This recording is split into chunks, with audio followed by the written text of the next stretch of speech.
السلام عليكم ورحمة الله وبركاته. أنا أم العيال، وحكايتنا النهاردة هي الجزء الرابع من سر الممرضة والوصية الغامضة. في الجزء اللي فات ليلى ونور لقوا ظرف غامض وشريط تسجيل مخفي في درج سري، لكن قبل ما يعرفوا اللي جواه دخل ماهر ومدام فريدة واتحبس السر جوه الصمت. بس النهاردة الصمت هيتكسر والوشاوش الحقيقية هتبدأ تظهر.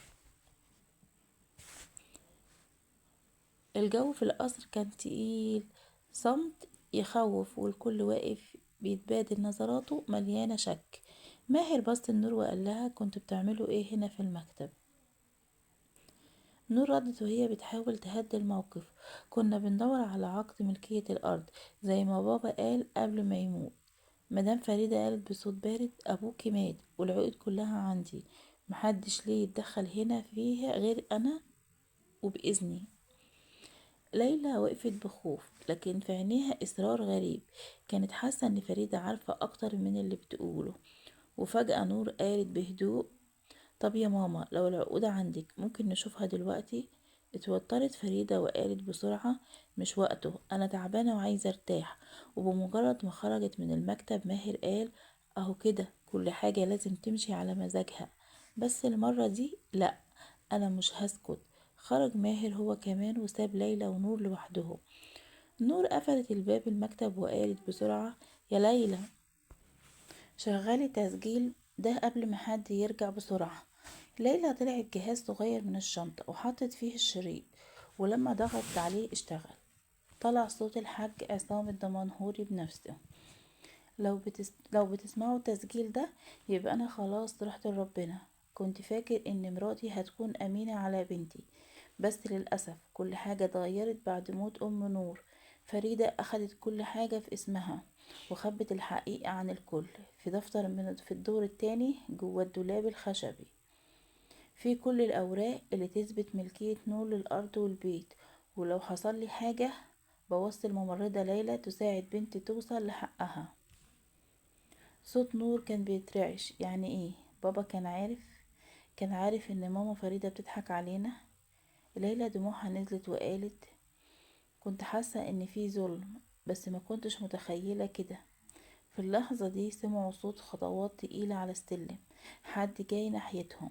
نور بسرعة خدت الشريط وحطته في جيبها وقفلت الجهاز. الباب اتفتح بهدوء ودخل ماهر، بس المرة دي شكله مختلف، هدوء غريب على وشه، وقال: التسجيل ده بتاع ايه؟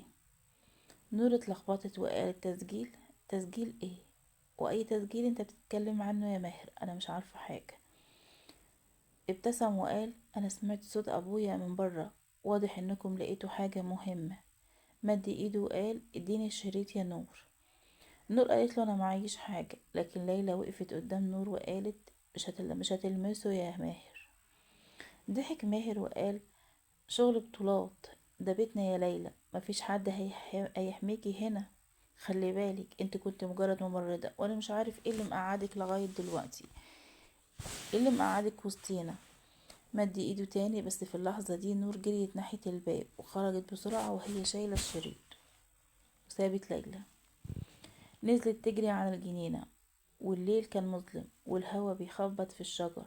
وفجأة سمعت صوت أمها بتناديها من الشباك: نور، اقفي مكانك. لكن نور كانت مصممة، راحت على الباب للجراج القديم اللي محدش بيستخدمه ودخلت جواه وقعدت تبكي وهي ماسكة الشريط. قالت بصوت مكسور: ليه يا ماما؟ ليه عملتي كده؟ بابا كان واثق فيكي. وفي نفس اللحظة ظهر ظل وراها، صوت حد بيقرب ببطء. ولما لفتت بسرعة اتجمدت في مكانها. كان اللي وراها شخص لابس هدوم أبوها بنفس الجلابية القديمة. قالت وهي بتصرخ: بابا، بابا. لكن الصوت اللي طلع من الشخص ده كان صوت ماهر. ضحك وقال: شكلك صدقتي ان الاشباح رجعت، اديني الشريط بقى قبل ما ازعلك. وفي اللحظة دي اللي مد فيها ايده ظهر الصوت من بره الجراج: ابعد عنها يا ماهر. ليلى كانت واقفة ومعاها مصباح كبير. قالت بنبرة قوية: التسجيل مش هيتسلم غير للشرطة، ابعد عنها يا ماهر. ماهر ضحك وقال: شرطة؟ انت ما تعرفيش ان ماما صاحبة نص الاسم. ردت ليلى: مهما كانت الحقيقة عمرها ما بتدفن، وابوكم بنفسه ساب الدليل. ماهر بص ليهم بنظرة مليانة غضب وقال: خلاص، انتم اخترتوا نهايتكم بإيديكم. خرج من الجراج وسابهم في ظلمة وسكوت يخوف، لكن ليلى كانت متأكدة ان دي مش النهاية، دي بداية الحرب الحقيقية. ودي كانت حكايتنا النهاردة يا جماعة. التسجيل اتسمع والحقيقة بدأت تطلع، لكن الظاهر ان فريدة وماهر مش هيسيبوا ليلى ونور يعيشوا بسلام. يا ترى ايه اللي هيحصل لما الشرطة تتدخل؟ وهل فعلا الأوراق اللي فوق هتثبت الحق، ولا في سر تاني لسه مستخبي في القصر ده؟ استنونا في الجزء الخامس من سر الممرضة والوصية الغامضة. ما تنسوش تعملوا لايك وتشتركوا في القناة علشان ما يفوتكوش اللي جاي، لان اللي جاي ضرب نار. كانت معاكم ام العيال، في امان الله ورعاية الله. ما تنسوش تكتبوا لي في الكومنتات من اي بلد بتتابعوني، تفجروا الكومنتات بالصلاة على الرسول صلى الله عليه وسلم. وكمان علشان القناة ترفع بيكم يا جماعة، بالله عليكم انا بتعب في القناة، حاولوا تعملوا لي لايك واشتراك، وكمان تكتبوا لي كومنت حلو علشان القناة تتشاف. سلام.